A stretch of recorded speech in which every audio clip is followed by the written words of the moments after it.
मणिपुर में लगा राष्ट्रपति शासन, हिंसा के बीच सीएम वीरेंद्र सिंह ने दिया था इस्तीफा। मणिपुर में वीरेंद्र सिंह के सीएम पद से इस्तीफे के बाद अब सूबे में राष्ट्रपति शासन लागू कर दिया गया है। मणिपुर में मैतेई और कुकी समुदायों के बीच हिंसा के चलते कानून व्यवस्था की स्थिति गंभीर बनी हुई है। बीते रविवार को वीरेंद्र सिंह ने राज्यपाल अजय कुमार भल्ला से मुलाकात कर मुख्यमंत्री के पद से इस्तीफा दे दिया था। इसके बाद से ही नए मुख्यमंत्री के नाम पर मोहर लगाने के लिए बीजेपी नेताओं की बैठकों का दौर शुरू हो गया था। मणिपुर प्रभारी संबित पात्रा बीजेपी के दिग्गज नेताओं के साथ मीटिंग कर रहे थे। हालांकि अब सूबे में राष्ट्रपति शासन लागू कर दिया गया है। संविधान के अनुच्छेद 174(1) के अनुसार राज्य विधानसभाओं को अपनी अंतिम बैठक के 6 महीने के भीतर बुलाना अनिवार्य है। मणिपुर में पिछला विधानसभा सत्र 12 अगस्त 2024 को बुलाया गया था, लेकिन बीते दिन यानी बुधवार को विधानसभा सत्र बुलाने की समय सीमा खत्म हो गई है।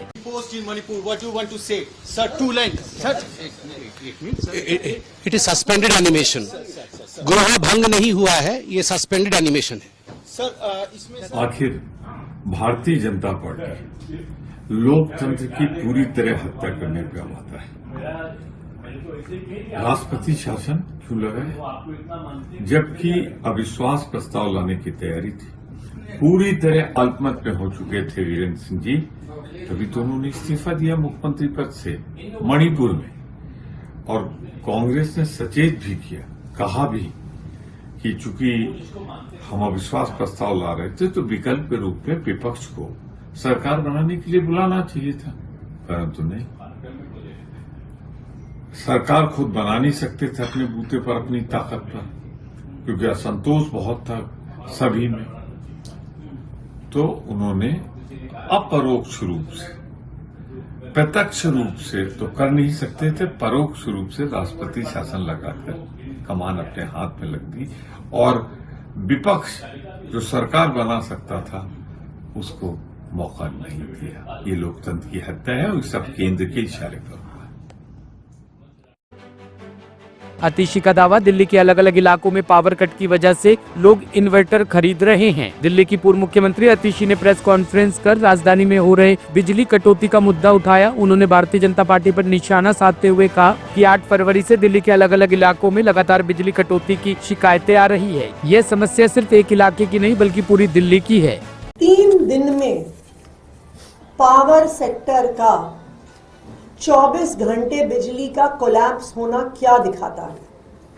यह दिखाता है कि आम आदमी पार्टी की सरकार, अरविंद केजरीवाल जी की सरकार डे टू डे बेसिस पर एक घंटे पर पूरे बिजली के इंफ्रास्ट्रक्चर को, पूरे पावर सेक्टर को मॉनिटर कर रही थी, सुपरवाइज कर रही थी। और यह दिखाता है कि जैसे ही आम आदमी पार्टी की सरकार हटी है, गवर्नेंस से हटी है, पूरा पावर सेक्टर 3 दिन में कोलैप्स हो गया है। मुझे दिल्ली के अलग अलग हिस्से से लोगों के कॉल आ रहे हैं। कल रात को मयूर विहार फेज 3 में बिजली कटी। वहां पे डीडीए फ्लैट्स का एक बहुत बड़ा इलाका है। मुझे आज सुबह वहां से कई लोगों के कॉल आए कि वो आज सुबह जाकर 10 साल के बाद इन्वर्टर खरीद के लेके आए हैं। उन्होंने कहा मेरी बेटी का बोर्ड एग्जाम है और अब मेरी बेटी का बोर्ड एग्जाम की पढ़ाई डिस्टर्ब ना हो। कल रात को 1.5 घंटे बिजली गई, इसीलिए उन्होंने आज सुबह जाके इन्वर्टर खरीदा। संगम विहार के लोग इन्वर्टर खरीद रहे हैं, उत्तम नगर के लोग इन्वर्टर खरीद रहे हैं, विकासपुरी के लोग इन्वर्टर खरीद रहे हैं। बीजेपी की जीत के मात्र 3 दिन में कई लोगों ने मुझे कॉल करके कहा कि 3 दिन में ही हमें एहसास हो गया कि शायद हमसे चुनाव में इस बार गलती हो गई, कि आम आदमी पार्टी के जाते ही पता चल गया है कि भारतीय जनता पार्टी से सरकार नहीं चल रही। मुझे किसी ने आज सुबह कहा कि आज तो हम इन्वर्टर खरीद के ले आए, लेकिन अभी तो फरवरी का महीना है। फरवरी का महीना जहां पे एसी नहीं चलता, जहां पे कूलर नहीं चलते, अगर फरवरी के महीने में इतने लंबे लंबे पावर कट हो रहे हैं तो मई में क्या होगा, जून में क्या होगा, जुलाई में क्या होगा जब 8,500 मेगावाट से आगे पीक डिमांड जाएगी। खजूरी पुलिस ने 36 घंटे में अलीगढ़ से किडनैप हुआ बच्चा बरामद किया, 4 आरोपी किए गिरफ्तार। उत्तर पूर्वी दिल्ली के थाना खजूरी इलाके से रविवार को किडनैप हुए 2 साल के बच्चे को खजूरी पुलिस ने अलीगढ़ से सकुशल बरामद कर लिया है। इस मामले में पुलिस ने 2 पुरुषों सहित 2 महिलाओं को गिरफ्तार किया है। बताया जा रहा है कि इन आरोपियों ने बच्चे को 3 लाख रुपए में बेच दिया था। उत्तर पूर्वी जिला पुलिस की 60 टीमों ने लगातार प्रयास करते हुए केवल 36 घंटे में इस मामले को सुलझाया। 2 साल के बच्चे को जिसको रेस्क्यू किया है उसके रिगार्डिंग प्रेस कॉन्फ्रेंस कर रहे हैं। हमारी टीम मेरे साथ ही बैठी हुई है। एसीपी विवेक दागी साहब, हमारे एडिशनल डीसीपी मनीष विजयन साहब, एसएचओ साहब, एसआई शिवम और मेरे ख्याल से ने भी सिग्निफिकेंट कंट्रीब्यूशन किया है। इसमें 9 तारीख को बच्चा करीब 8 बजे मिसिंग हुआ था। उसकी मदर जो है 10 तारीख को हमारे थाने में आती है और रिपोर्ट दर्ज करवाई कि उसका 2 साल का बच्चा गुम हो गया। तब तक वो खुद सेल्फ से ढूंढ रही थी। तो 10 तारीख को जैसे ही हमें खबर मिली, हमने उसको रिसर्च लॉन्च की। इसमें हमने मल्टीपल टीम्स बनाई। कुछ टीम ने सीसीटीवी को खंगाला, कुछ ने जो लोकल इंटेलिजेंस है वो डेवलप किया। कोई मिसिंग पर्सन स्क्वाड में गई, कोई रेलवे स्टेशन बस स्टैंड पे गई। उसमें हमने करीब 500 करीब सीसीटीवी खंगाले। उसमें हमने सस्पेक्ट्स का मूवमेंट देखा कि वो कैसे निकल के कहाँ भाग रहे हैं। उसमें जो है रिजवान जो एक अक्यूज हमारा, वो सबसे पहले उसकी क्लियर फोटो मिली थी। उसके बाद हमने देखा कि वो रिजवान किसी लेडी से बात कर रहा है। तो हमने जो है उस लेडी का नाम नाहिद है। हमने फिर नाहिद के पता करने की कोशिश की वो कौन है। वो कुछ महीनों से पहले श्री राम कॉलोनी में ही रही थी। तो करीब 300 आदमी से कांटेक्ट किया गया। उन्होंने बताया कि ये तो नाहिद है, ये पहले यहाँ 2 महीने पहले श्री राम कॉलोनी में ही रहती थी। तो हमने नाहिद और रिजवान पे फर्दर दबिश डाली और रेड की। उनको सादरा रेलवे स्टेशन से पकड़ा। वो अलीगढ़ जा रहे थे।